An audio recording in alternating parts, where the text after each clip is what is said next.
7 million! Sabi ni Lance bago ako siniil ng halik na muntik na akong mawala ng malay. Shit! Nakakatakot na Bentacourt.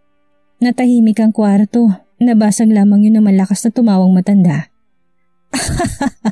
Are you nuts? 7 million just for a dance and the dinner? Tanong nito kay Lance. Tiningnan siya ng halimaw and laugh. Oo nga no, 7 million is too large. Sabi pa niya't nakipag-fist bump sa matanda. I gritted my teeth. Ano to, lukuhan? Bentacourt, humanda ka. Ay hissed. Hindi ako pinansin ni Lance at umupo sa taas na isang hapag-kainan bago niya tinaas ang kanyang numero. 15 million. Ano, may aangal pa? He said. Mas lalong nalaki ang mga mata ko. Napatulala ang mga tao sa lahat ng dako. Maging ang mga magulang namin ay nanahimik na lang.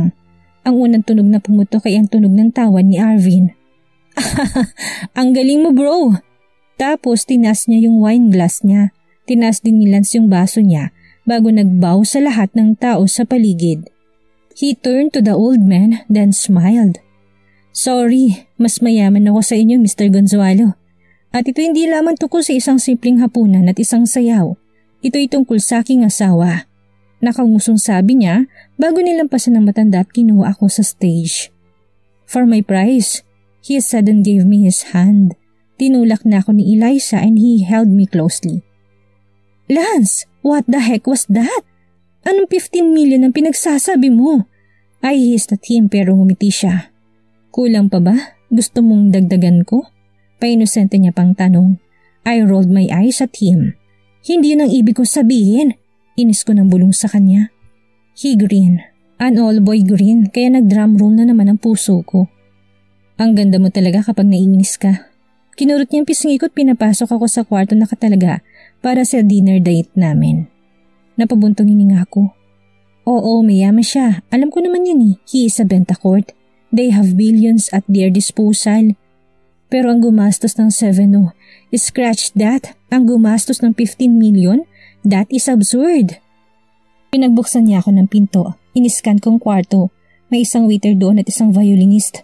Hinila ko ni Lance ng upuan na dumupo ako. Akala ko uupo na rin siya when he pulled his wallet and give the waiter and the violinist money. Iwan niyo na kami, he said at umupo na sa harap ko. The food and the wine is already served. Pero sir, napatras na isang hakbang ang waiter nang sinamaan siya ng tingin ni Lance.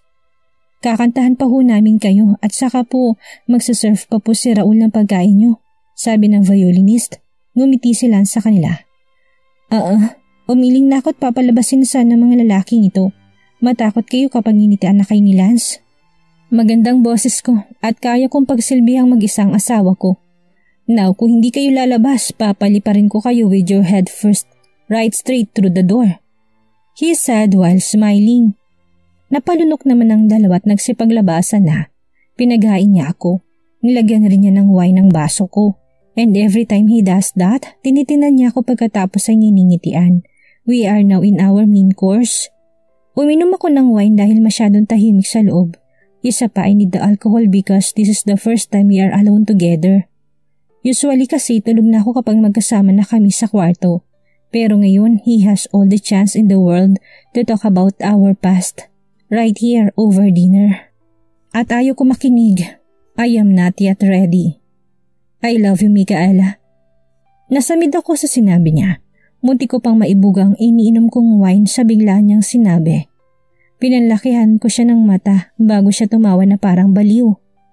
Pinagtatawanan mo ba ako, Lance? I asked him. Tumawa naman siya at lalong tumawa. Abat, hindi lang naman siyang nag-effort na itanggi na tinatawanan niya ako ah. Oo, ang sarap mo kasing pagtawanan. Sabi niya tapos sumagalpak naman siya ng tawa. Binagsak ko ang table napkin na tatayo na sana when he raised his arms. Okay, pipigilan ko ang pagtawa. Napatingin ako sa kanya pero bakas pa rin ang ngiti sa labi niya. Tinaasan ko siya ng kilay. Come on. Hindi na nga ako tatawa, sabi niya. Tumango na lang ako at pinagpatuloy ang pagkain ko. Pero hindi naman ako makalunok ng maayos dahil ramdam kong lagkit ng titig niya sa akin. I look up at tamang hinala ko. He was staring at me. Particularly at my lips, napalunok naman ako. Lance, can I kiss you? Bigla naman yung tanong. Nalaki naman ang mata ko and my mouth hung open. Way to go, Micaela. Mukha ka ng tanga sa harap ng halimaw na to. No, of course not. Hindi. Todo iling pa ako niyan. I mean, bakit ba kasi kailangan niya pang magpaalam kung hahalikan niya ako? Wait, saan galing yun? Bakit? Ngumiti siya na nakakaakit sa akin. Niluwagan na rin niyang tie niya at dahan-dahang lumapit sa akin. Napatayo naman ako at naglakad palayo sa kanya. Anong why? Nanginginig ko ng tanong. Humakbang na ako dahil nakikita ko nang palapit na siya ng palapit sa akin. Ngumisi siya nang makarating ako sa dingding at wala na akong tatakbuhan pa. He immediately trapped me with his arms at yumuko siya sa akin. Why can't I kiss you? He huskily said. Hinawakan niyang buhok ko pababa sa pisngi ko. Kasi mainit. Matutuyo yung labi natin. Halos sumigaw na ako sa sagot ko. Lance narrowed his eyes at mukhang matatawa na naman siya. Talaga? His thumb brushed my lower lip at napapikit naman ako. Oo, sagot ko. Lalo niyang nilapit ang katawan niya sa akin na kahit hangin ay mahihiya ng dumaan sa pagitan namin. That will be a problem. Sabi niya bago tinitigan ang labi ko. I furrowed my brows at him at tiningala siya. And I regret it when I saw the hunger and longing on his eyes. I was lost. Why would it be a problem? Hingal ko nang sabi ng pababang mukha nito sa akin. Kinuha niya magkabilang kamay ko at nilagay sa likod niya bago gumisi na parang tulala. Dahil gusto kitang halikan ngayon, Micaela. Gusto kitang halikan at hubarin ang tela na yan sa'yo. His eyes bored into mine. Natigagal na talaga ako sa mga sinasabi niya. May idea ka ba kung gaano karaming mga lalaking napatay sa akin pag-iisip dahil nakatingin sila sa katawan mo na parang tulala? Tanong niya sa akin. Ang isa niyang kamay duman sa nakalabas na bahagi ng bewang ko. Naputol ang paghinga ko dahil sa pagkakahawak niya. Lance, ungol ko. Wala akong pakialam kahit magkano pang gastusin ko, Micaela. Basta mailayo lang kita sa mga lalaking yun. Kahit magkano magbabayad ako. Kahit ano, gagawin ko. You're mine and no one wants what is mine. He said and pulled me tighter. Hindi ako naghintay ng 7 taon para ipamigay ka lang. Hindi ako nagtiis ng ganung katagal para lang sa wala. Hindi mo alam kung gaano ako nahirapan habang hinihintay kang bumalik ka. At ngayong nandito ka na, no one will go between us. Bulong niya sa tenga ko, kinagat niyang earlobe ko at napabuntong hininga ako. Ayaw mo ba talagang halikan kita? He asked me. Our noses nearly touching.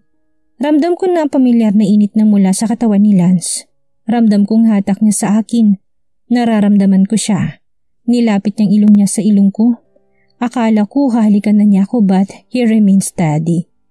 Halos napaungol ako nang makita kong dinilaan niyang labi niya. Halatang nangaakit siya sa akin. Gusto mo bang halikan kita, Micaela? Ang daming pang salita. Kung halikan mo ko, halikan mo ko. I was just teasing her. Gusto ko lang makita kung mainis ko ba siya kapag sinabi kong gusto ko siyang halikan. Nakakatuwa naman kasi itsura niya kapag namumula ng pisngi niya at ilong dahil sa pagkakainis sa akin.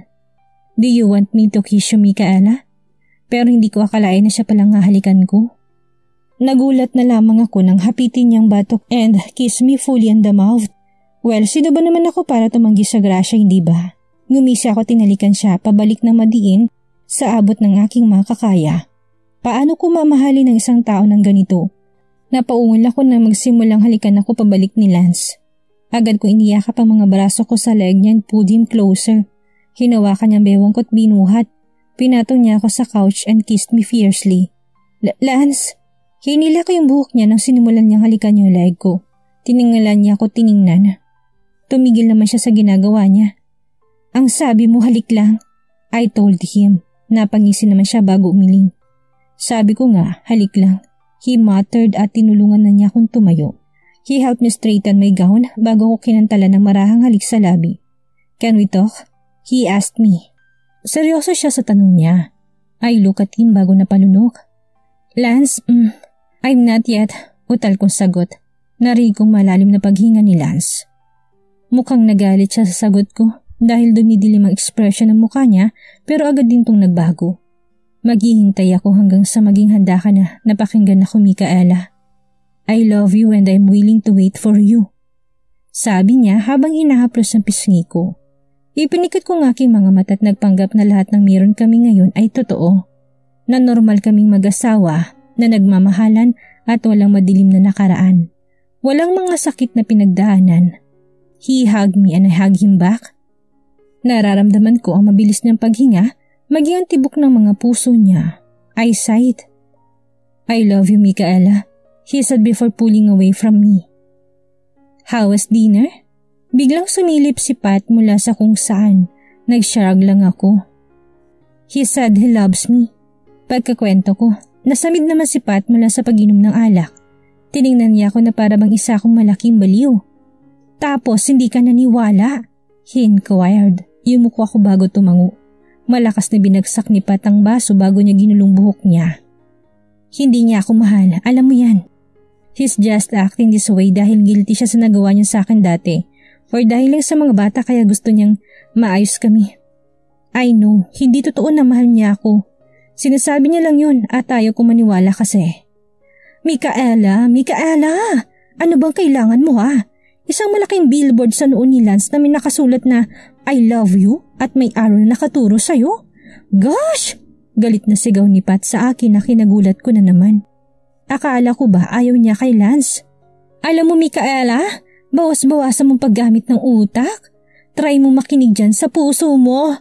Tumayo na si Pat at iniwan ako sa tapat ng bar. I don't know what to do anymore. Okay, I let him kiss me. No, I kissed him. Dahil mahal ko pa siya, ganun kasimple. Pero ibang usapan na kasi kapag sinisimulan na niyang buksan ang nakaraan naming dalawa. Dahil kung ako lang, gusto ko nang kalimutan lahat ng yun. Ayaw ko nang maalala.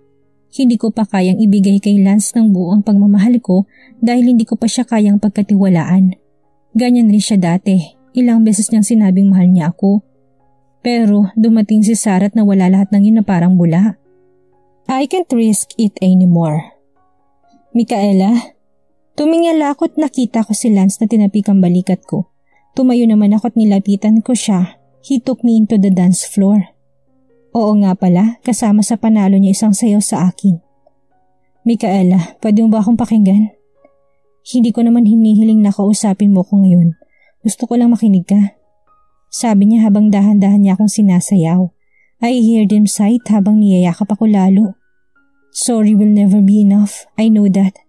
Kahit anong gawin ko, hindi ko na mabubura lahat na nangyari noon. Kaya natatakot ako, Micaela, kasi unti-unti ka nang nawawala sa akin. Unti-unti ka nang lumalayo. Humiwalay siya kaunti sa akin at tinitigan ako sa mata.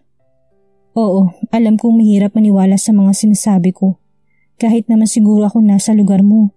Mahihirapan din ako magbigay ng pangalawang pagkakataon. Pero Micaela, kahit anong gawin mong tulak sa akin, lalapit at lalapit pa rin ako sa'yo.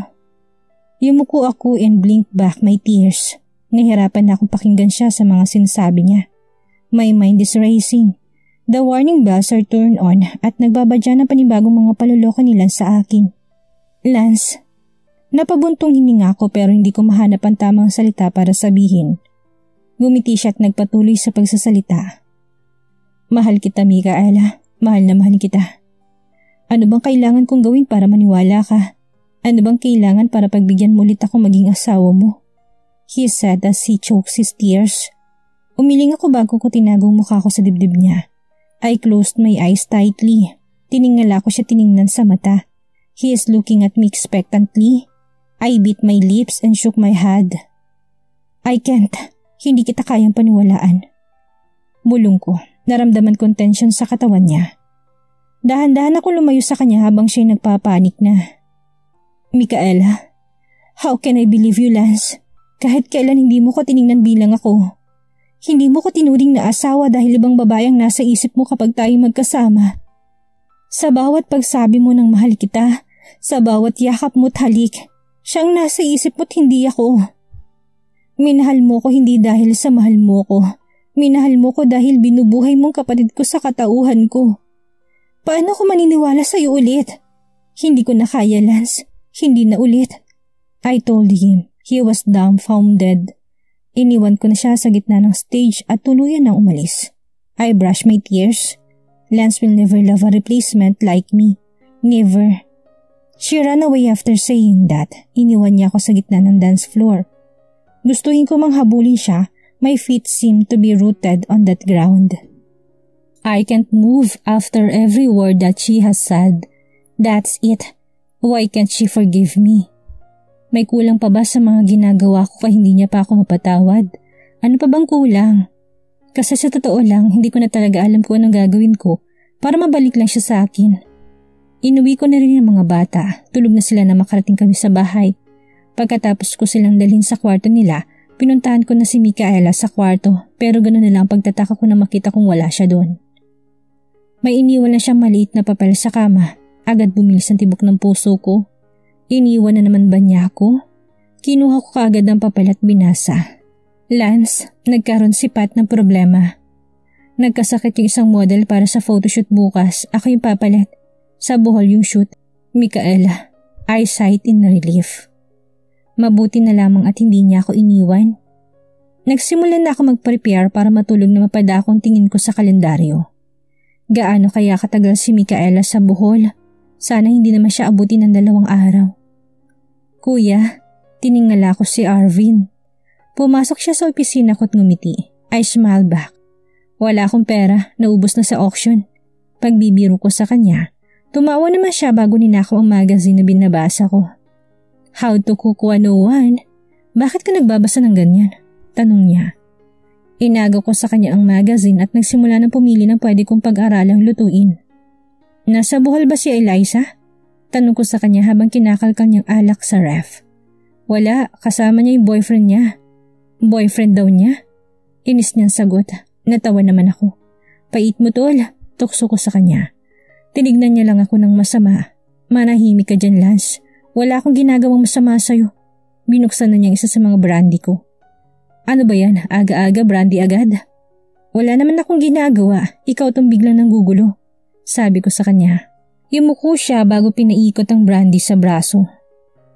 Kamusta na kay ni Mika? He asked me. Nawala ngiti sa labi ko. Nag-walk out siya kagabi. I just asked her to give me another chance and then poof, tinakbuhan niya ako. Pagkakwento ko, tumawa si Arvin bago tumungga sa baso niya. Girls, ang hilig nilang mag-walk out, sagot niya. Natawan na rin ako at kumuha ng brandy at tumabi sa kanya. Kayo? Tanong ko naman sa kanya, yumuko siya at umiling. Takting moving on yan, Lance. Sino nagpauso niyan? Asar!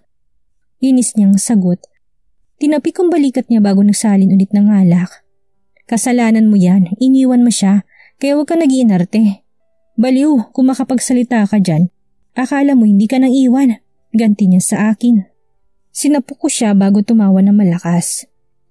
Hindi naman talaga ako nang iwan, ulol. Si Micaela ang kusang umalis. Iba ang kaso mo dahil ikaw ang nang iwan. Kaya huwag mo isisisi kay Eliza kung nakapag-move on na siya. Imbis na maglasing ka dito sa opisina ko ng tanghaling tapat, bakit hindi mo siya puntahan at suyuin? Gago ka rin naman kasi. Loko to. Lumabas ang pagiging kuya ko sa kanya kapag ganito siya. Buiset, kalimutan mo na ngayon sa amin. O anong plano mo? Tulungan kita, alok niya. Aba, kung tulong yan, hindi ko tatanggihan. Sinabi ko sa kapatid kong lahat ng plano ko at pumayag naman siya. Basta ikaw nang bahala sa sound system ha, pati na rin sa mga kanta. Paninigurado ko. Arvin playfully punched my shoulders. Mahal ang TF ko, baliw. Bayaran mo muna ako. Tsk, gago ka talaga, lumayas ka na nga. Sabi ko sa kanya bago siya sinipa palabas. Nakita ko pa siyang nakasalubong si Eliza. Para naman tanga yung kapatid ko na nagsimula namang maging isip bata dahil nandyan yung ex niya sa paligid. Abnormal talaga. Mabuti na lang at hindi ako nagmana. Pwede ba yun? Hindi naman yata pwedeng magmana sa mas matanda sa iyo eh. Araysh! Pinigilan ko bibig ko sa pagmumura dahil nasa malapit lang mga bata. Tinawagan ko na si Pat at sinabi niyang pauwi na sila ni Micaela kaya nagsimula na ako mag-prepare. Tangina, ang hirap pala magluto ng spaghetti. Asar. Manang, tama na ho ba yung ganito karami? Tinignan ni Manang Lydia yung binubuhos kong oil para sa noodles. Okay na yun, Lance? Yung giniling naman ang asikasuhin mo, sagot ni Manang. Kinuha ko naman ang meat at yun ang sinimulang iluto. Habang hinihintay ko yun, inayos ko ng lamesa. Pinalabas ko kay Bert ang round table sa garden. Nagpalagay na rin ako ng mga Christmas lights at kinalbo ko ng tanim ni Mama na rosas. Pinakalat ko sa mga batang petal sa paligid nun. Naglagay na rin ako ng mga kandila sa gilid ng pool. Lance, yung niluluto mo! Manang called me. Tumakbo ako pabalik sa kusina, inahon ko ng noodles at ang sauce. Kinuha ko ng harina at nagsimulang mag-bake ng chocolate cake na paborito ni Micaela. Hiningi ko pa sa mami niya ang recipe ng cake na ito. Manang, tama ba yung ginagawa ko? Haluin mo pa ng mas mabuti. Nilingon ko nagsalita at nakita ko si Eliza sa likod. Kasama niya si Helga.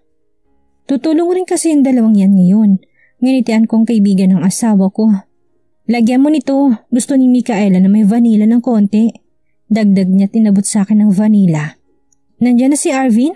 Tanong ko kay Eliza habang busy siya sa pag-ayos ng mga ingredients ko at paglilinis sa lahat ng kalat ko sa kusina. Oo, inaayos na niya yung mga kailangan mo. Sagot niya. Lance, sunog na yata yung naunang layer ng binibake mo. Agad kong tiningnan ang sinabi ni Eliza. Binuksan kong oven at kinuha ang tinapay ng cake pero nabitawan ko yun dahil wala akong suot na glove. Shit! Sigaw ko. Kaagad kong tinapat ang kamay ko sa tubig. Si Eliza na ang kumuha ng cake. Thank you, sagot ko. Eyesight, isang layer na nga lang yung gagawin ko. Ambisyoso rin makasi ako eh. Kuya, pwede na ba daw ilagay ng mga bata yung teddy bears? Helga peek. Hawak niya mga kamay ng bata habang may hila-hilang malaking karton. Sige, pakilagay na lang sa gilid ah. Doon sa may mini stage, malapit kay Arvin. Sabi ko. I focused on doing the cake. When everything was done, umakit na kagad ako at nagsimulang magbihes. I stared at myself in the mirror. Kinakabahan ako. I hope she will like my present for her. Tinignan kong garden mula sa bintana namin sa kwarto. Everything is already set. Si Micaela na lang ang hinihintay. Micaela's POV. Micaela, hindi pa ba tayo uuwi? Pat bugged me for the nth time. Tinignan ko siya at mukha talagang nagmamadali na siya. Kasi ang tagal kasing pirma ni Mr. Smith yung kontrata eh. Sorry, nagtagal ako ha, sagot ko. Aside from the photoshoot, nag-seal din kami ng deal para sa panibagong kontrata. Tara na, bilisan mo. Huwag ka na magbihis. Nasa sasakyan na rin yung mga gamit mo. Kadya, sabi niya tinila ko. Ano bang problema nito? Bakit pa siya nagmamadali? Nakarating kami kaagad sa airport. Halos itulak na ni Pat yung mga tao para lang makasakay kami. Sinigawan niya pa ang driver niya dahil na-late ito kasi naubusan daw siya ng gasolina. Madaling araw na makarating kami sa bahay. Madilim na rin at hindi na akong sinalubong ng mga katulong. I look at my watch and so it is already 2:57 in the morning. Hindi na tayo umabot, Pat muttered. Tiningnan ko siya, pinalampas ko na lang sinabi niya at nagpaalam na ako. When I opened the door, sumindi ang mga ilaw sa sala. Nakita ko si Lance na inaayos ang coat niya. Kakauwi mo lang galing trabaho? Naka-coat pa rin kasi siya. At saka, bakit nandito pa yan? Bakit hindi na lang siya sa kwarto natulog? Kumain ka na, may pagkain sa ref, sabi niya. Napansin ko naman ang mga band-aid sa kamay niya at braso pero hindi ko na yung pinansin. I went into the kitchen para kalkalin ang pagkain sinasabi niya na may mapansin akong chocolate cake na hindi pa bukas. Nilabas ko yun. Didilaan ko na sana ang icing nang mabasa ko nakasulat na dedication. Munti ko na mabitawan ang buong cake sa nabasa. Happy 7th anniversary, love. Tinignan kong pintuan ng kwarto namin nakakasara pa lang. Mabilis akong tumakbo para puntahan si Lance but I stopped on my tracks. Ano sasabihin ko sa kanya? Sorry kasi nakalimutan ko. Sorry kasi inuna kong trabaho. Sorry sa nasayang na effort mo. Shit! Pumasok na ako sa kwarto. Nakita ko naman siyang nagkukumot na. Pinatay na niyang ilaw niya sa side niya. Lumapit ako sa kanya pero hindi ko talaga alam kung anong sasabihin. I breathed hard. Lumunok ako ng ilang beses bago nagsalita. Sorry Lance, bulong ko. Nakita ko naman na gumalaw siya ng konti. Tama na Micaela, pagod na ako. Matulog na tayo.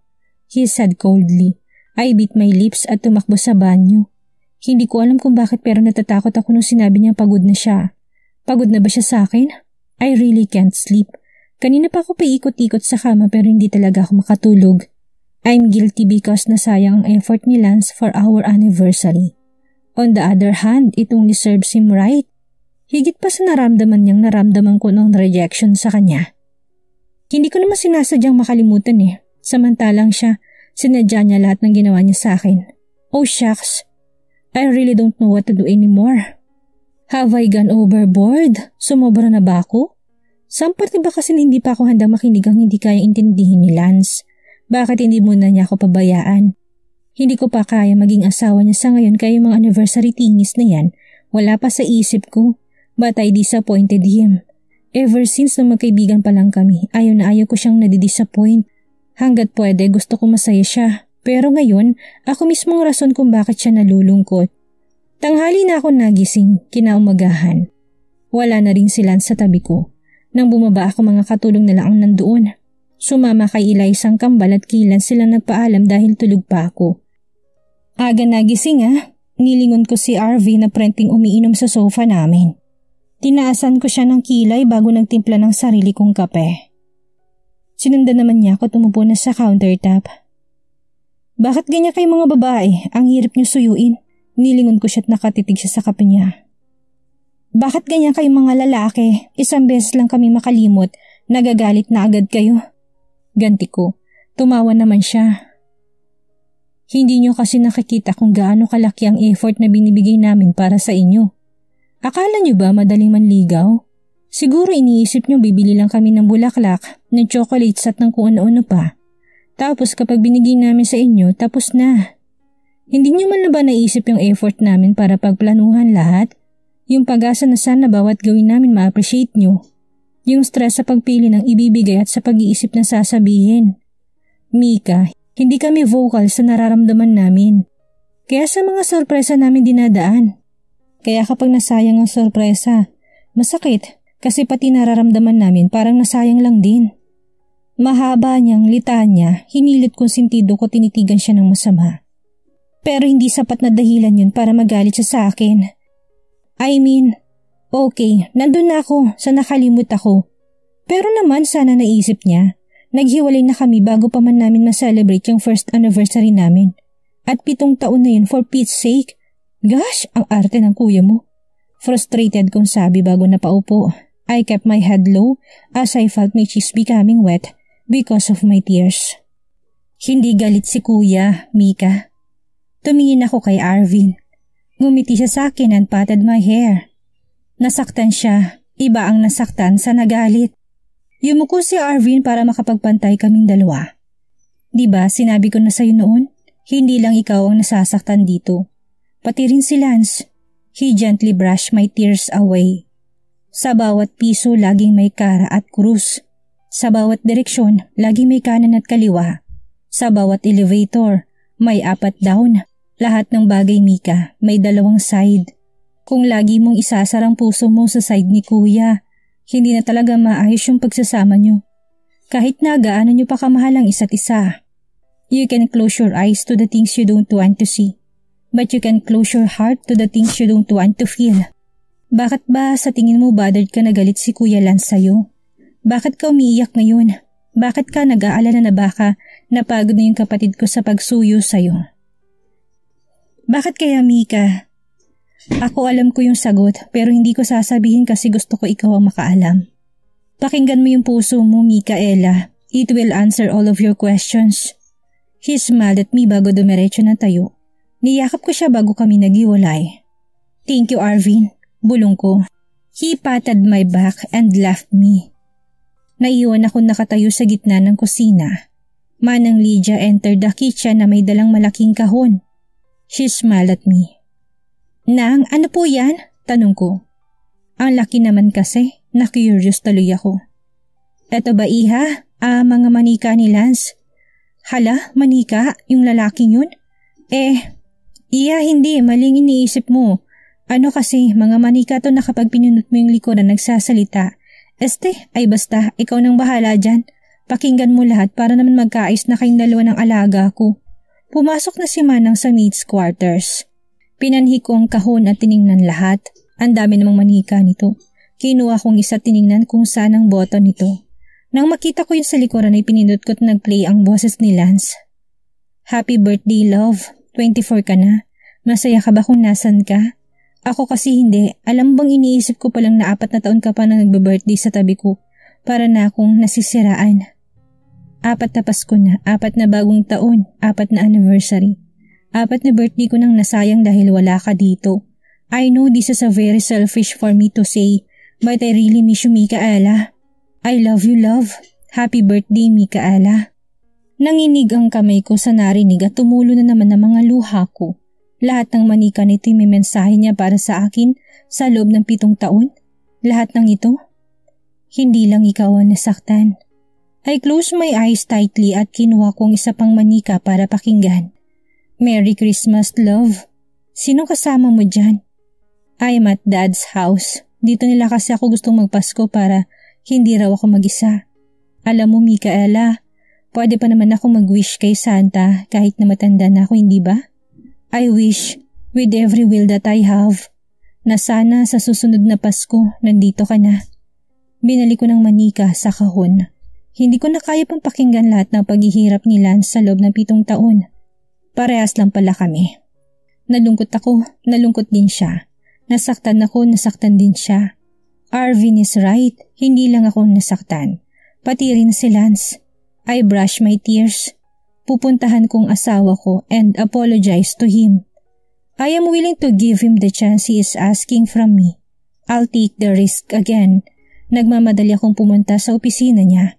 Hindi ko siya tinawagan. I want to surprise him. Pumasok na ako sa elevator and I was shocked to see Arvin and Eliza fighting. You will marry that guy? Pasigaw na sabi ni Arvin sa kaibigan ko. Eliza just rolled her eyes at napatuwid siya na tayo when she saw me. Alanganin niya akong initian. Micaela, magpapakasal ka na kay Argus? Tanong ko. Argus is Lance's best friend na boyfriend naman ni Eliza. Actually, they are engaged. Pero hindi ko naisip na malapit ng kasal. Tumango si Eliza pero napatalon kaming dalawa nang hinampas ni Arvin ang pintuan ng elevator. You will never marry a guy unless it is me, he shouted. Eliza laughed bago siya lumabas ng elevator. Susunod sana si Arvin but I block him. Wag ngayon, mainit ang ulo mo. Baka kung ano pang masabi mo. I calm him. He brushed his hands into his hair bago ako iniwan. Hi, love is a crazy thing. I sighed. Nangihinayang ako sa relasyon nila ni Arvin at Eliza. They are both important to me. Pero hindi ko masisisi si Eliza. They were a couple years back. Ikakasal na nga dapat sila. Pero iniwan siya ni Arvin on the day of their wedding day. Sa harap ng maraming tao. Sa harap ng altar. He left Eliza and his reason. Hindi raw kasi bagay ang isang nerd na katulad ni Eliza sa isang rockstar na katulad ni Arvin. And now, the tables has turned. Si Arvin Bentakort naman ang tinakwil ng nerd na hinamak niya noon. The whole top floor ay ang opisina ni Lance kaya hindi na ako nahirapang hanapin pa to. I was greeted by his secretary. Is Lance inside? The secretary smiled at me. Opo, gusto ho ba ninyo ng kape? Juice? Magalang niyang tanong pero umiling na lang ako. Pumasok na ako sa office niya pero hinabol lang niya ako. May kasama po siya sa loob, ma'am. Nagpanting ang tenga ko at uminit ang ulo ko sa sinabi niya. Hindi ako nagpapigil at pumasok na ako sa opisina niya. Ang halimaw na yon, kaya pala nagalit kasi pinapalitan niya ako. When I entered, parehong nagulat ang asawa ko at ang palakang babaeng kasama niya. Binitawan pa nila sa pagkakahawak na sa kamay ng babae. Mabilis na tumaas ang kilay ko. Micaela, what are you doing here? Galit ng tanong. Nagmadali naman ang babaeng iligpit ang mga gamit niyang dala. Well, naisip ko na maaari kong bisitahin ng aking asawa para sorpresahin siya. It turned out, ako palang masusurpresa. Sigaw ko pabalik. Ngumiti si Lance at umiling. It's not what you think, love. Pag-aalo niya sa akin. Lumabas na ang babae. Sumunod naman ako. Micaela, hey! Habol niya. Nagsimula na kaming pagtinginan ng mga empleyado. I went to the express elevator at sumakay. Lance went inside. Micaela, shut up. Kaya palang aga mo umalis sa bahay kasi may babae ka na dito. Kaya hindi mo ako pinansin kagabi kasi may babae ka na dito. Kunwari ka pang nagagalit ha? Ang arte mong buwisit ka? May pa-holding hands pa kayong nalalaman? Mga walang delikadesa. May asawa ka ng tao. I shouted at mabilis na lumabas sa elevator. Napanganga naman si Lance sa mga pinagsasabi ko. I passed by the ground floor at pinagtinginan na siya ng mga empleyado. I look at him. Well, he looks edible with his suit without a tie. At kahit tumatakbo na siya, there is an amused grin plastered on his face that made him look a lot hotter than usual.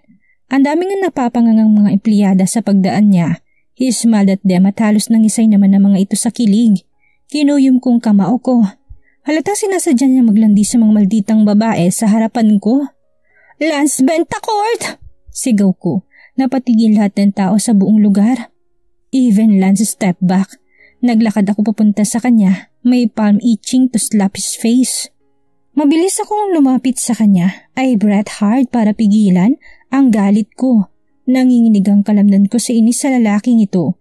Ang lakas ng loob niyang sabihin na mahal niya ako. Pero kapag nakatalikod ako, may babae na pala siya. Micaela, what you saw was nothing. Everything is just for the... Hinawakan kong leeg niya, tinalikan siya ng buong buo sa labi. Pero the heck, Lance, akin ka. At kung kailangan kitang halikan sa harap ng lahat ng mga palakang ito, gagawin ko. Kailangan kong ipaglaban ang akin. Inuulit ko, akin ka.